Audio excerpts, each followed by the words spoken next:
श्रीमन नारायण। नमस्कार दोस्तों, मेरे चैनल में आपका स्वागत है। आज मैं आप लोगों को पुरुषोत्तम मास महात्म कथा या अधिक मास महात्म कथा अध्याय 29 सुनाने जा रही हूँ।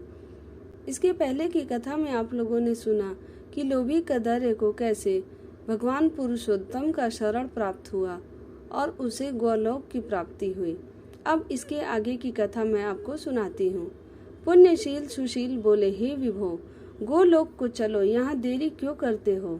तुमको पुरुषोत्तम भगवान का सामीप्य मिला है। कदर्य बोला, मेरे बहुत कर्म अनेक प्रकार से भोगने योग्य हैं, परंतु हमारा उद्धार कैसे हुआ जिससे गोलोक को प्राप्त हुआ? जितनी वर्षा की धाराएं हैं, जितने तृण हैं, पृथ्वी पर धूलि के कण हैं, आकाश में जितनी ताराएं हैं, उतने मेरे पाप हैं।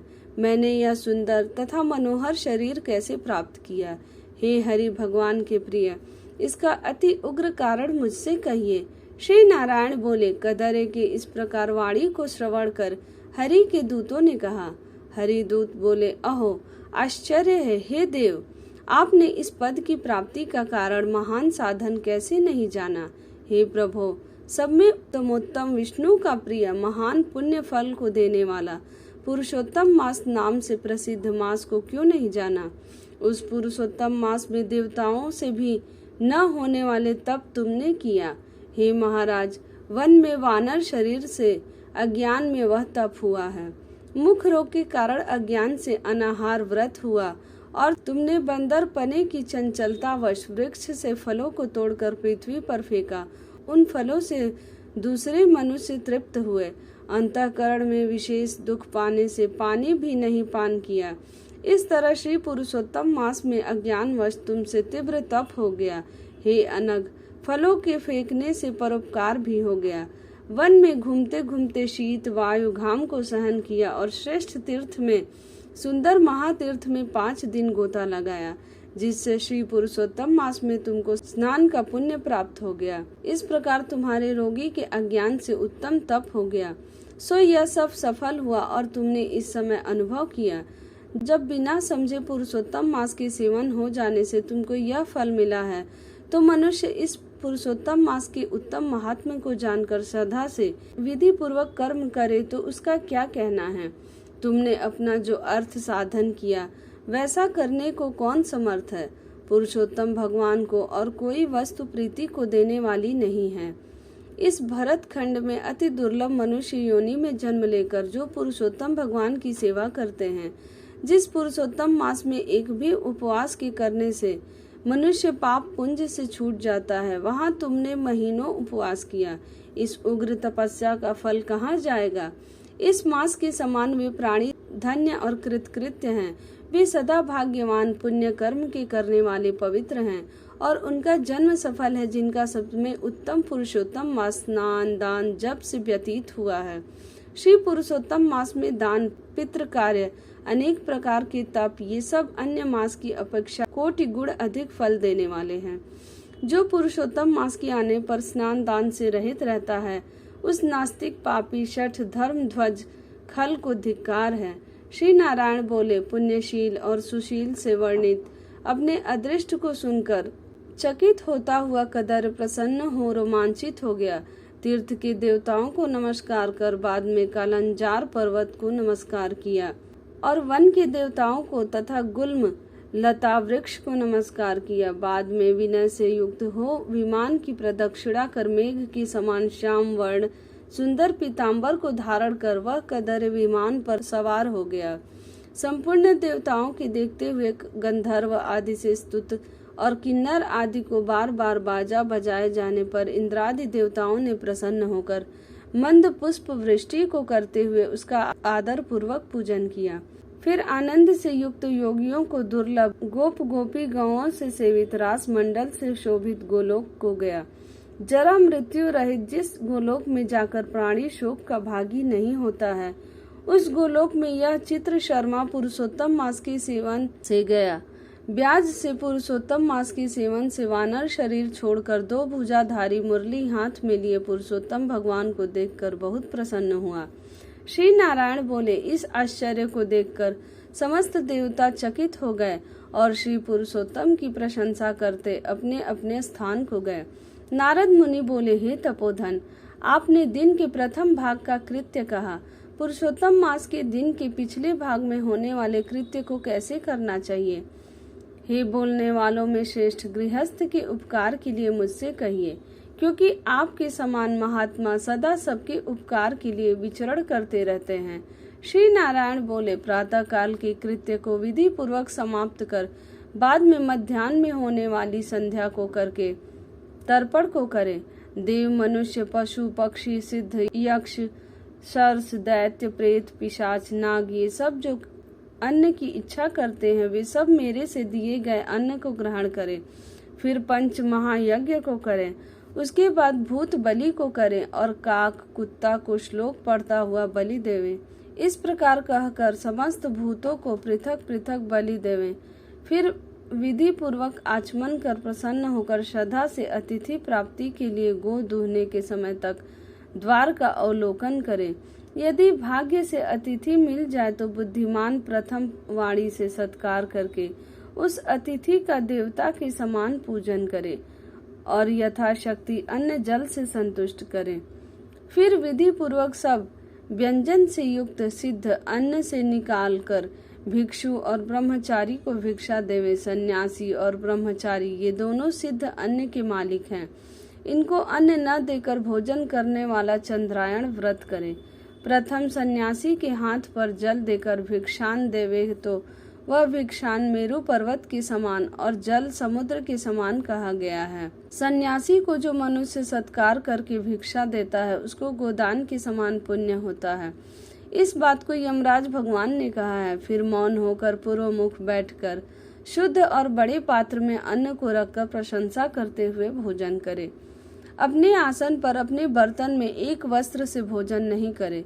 स्वयं आसन पर बैठकर स्वस्थ चित्त प्रसन्न मन होकर जो मनुष्य अकेला ही अपने कांसे के पात्र में भोजन करता है तो उसके आयु, प्रज्ञा, यश और बल ये 4 बढ़ते हैं। दिन में रात्रि में हाथ में जल लेकर निश्चय कर घृत व्यंजन युक्त अन्न का भोजन करें। भोजन में से कुछ अन्न लेकर इस प्रकार कहें, भूपतये नमः। प्रथम कहकर भुवन पतये नमः कहें, भूतानाम पतये नमः कहकर धर्मराज की बलि देवें।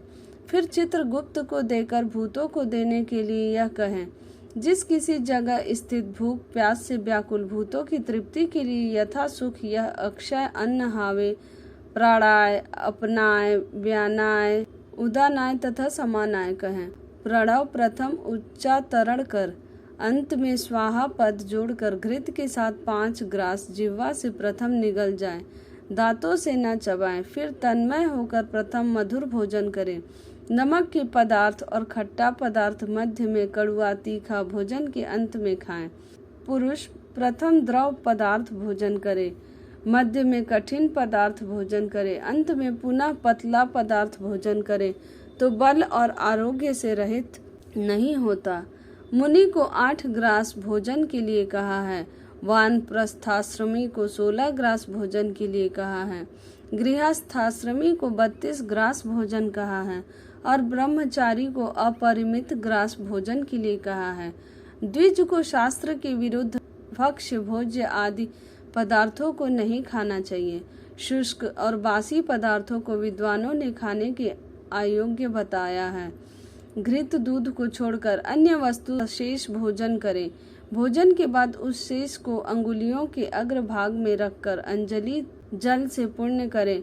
उसका आधा जल पी जाए और अंगुलियों के अग्रभाग में स्थित शेष को पृथ्वी में देकर ऊपर से अंजलि का शेष आधा जल विद्वान उसी जगह इस मंत्र को पढ़ता हुआ सिंचन करे। ऐसा न करने से ब्राह्मण पाप का भागी होता है, फिर प्रायश्चित करने से शुद्ध होता है। रौरव नरक में पीप के गड्ढे में पद्य अर्बुद वर्ष तक वास करने वाले तथा इच्छा करने वाले के लिए मेरा दिया हुआ यह जल अक्षय होता हुआ प्राप्त हो। यह मंत्र का अर्थ है। मंत्र पढ़ के जल से सिंचन कर दांतों को शुद्ध करे। आचमन कर गीले हाथ से पात्र को कुछ हटाकर उस भोजन स्थान से उठकर बाहर बैठकर स्वस्थ होकर मिट्टी और जल से मुख हाथ को शुद्ध कर 16 कुल्ला कर शुद्ध हो सुख से बैठकर इन 2 मंत्रों को पढ़ता हुआ हाथ से उदर को स्पर्श करे। अगस्त्य, कुंभकर्ण, शनि, बड़ वानल और पंचम भीम को आहार के परिपाक के लिए स्मरण करे। जिसने आतापी को मारा और वातापी को भी मार डाला, समुद्र का शोषण किया, वह अगस्त्य मेरे ऊपर प्रसन्न हो। इसके बाद प्रसन्न मन से श्री कृष्ण देव का स्मरण करे, फिर आचमन कर तांबूल भक्षण करे। भोजन करके बैठकर पर ब्रह्म श्री कृष्ण का उत्तम मार्ग के अवरोधी उत्तम शास्त्रों के विनोद से विचार करे। बुद्धिमान अध्यात्म विद्या का श्रवण करे। सर्वथा आजीविका से हीन मनुष्य भी एक मुहूर्त स्वस्थ मन होकर श्रवण करे। जो श्रवण कर धर्म को जानता है, श्रवण कर पाप का त्याग करता है, श्रवण के बाद मोह की निवृत्ति होती है, श्रवण कर ज्ञान रूपी अमृत को प्राप्त करता है, नीच भी श्रवण करने से श्रेष्ठ हो जाता है और श्रेष्ठ भी श्रवण से रहित होने से नीच हो जाता है। फिर बाहर जाकर यथा सुख व्यवहार आदि करे और सर्वथा सिद्धि को देने वाले श्री कृष्ण भगवान का मन से ध्यान करे। सूर्य नारायण के अस्ताचल जाने के समय तीर्थ में जाकर अथवा गृह में ही पैर धोकर पवित्र वस्त्र धारण कर सायं संध्या की उपासना करे। जो द्विजों में अधम प्रमाद से सायं संध्या नहीं करता, वह गोवध पाप का भागी होता है और मरने पर रौरव नरक को जाता है। कभी समय से न करने पर संकट में मार्ग में हो तो द्विज श्रेष्ठ आधी रात के पहले सायं संध्या को करे। जो ब्राह्मण श्रद्धा के साथ प्रातः, मध्याह्न और सायं संध्या की उपासना करता है, उसका तेज घृत छोड़ने से अग्नि के समान अत्यंत बढ़ता है।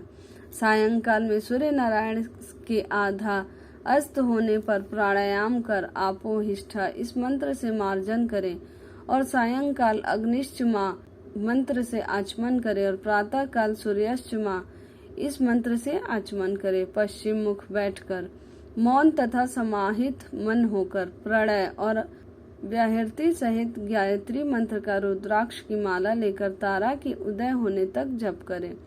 वरुण संबंधी ऋचाओं से सूर्य नारायण का उपस्थान कर प्रदक्षिणा करता हुआ दिशाओं को तथा पृथक पृथक दिशाओं के स्वामी को नमस्कार करे। सायं संध्या की उपासना कर अग्नि में आहुति देकर भृत्य वर्गों के साथ अल्प भोजन करे। बाद में कुछ समय तक बैठ जाएं। सायंकाल और प्रातःकाल भोजन की इच्छा नहीं होने पर भी वैश्वदेव और बलि कर्म सदा करने चाहिए।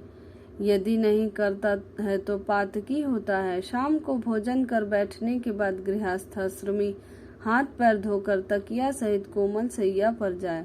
अपने गृह में पूर्व की ओर सिर करके शयन करे। ससुर के गृह में दक्षिण की ओर सिर करके शयन करे। परदेश में पश्चिम की ओर सिर करके शयन करें, परंतु उत्तर की ओर सिर करके कभी शयन नहीं करें। रात्रि सूक्त का जप करें। सुख साई देवताओं का स्मरण कर अविनाशी विष्णु भगवान को नमस्कार कर स्वस्थ चित्त हो रात्रि में शयन करें।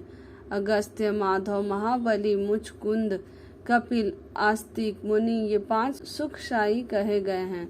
मांगलिक जल से पुण्य घट को सिर के पास रखकर वैदिक और गारुड़ मंत्रों से रक्षा करके शयन करें। ऋतु काल में स्त्री के पास जाएं और सदा अपनी स्त्री से प्रेम करें।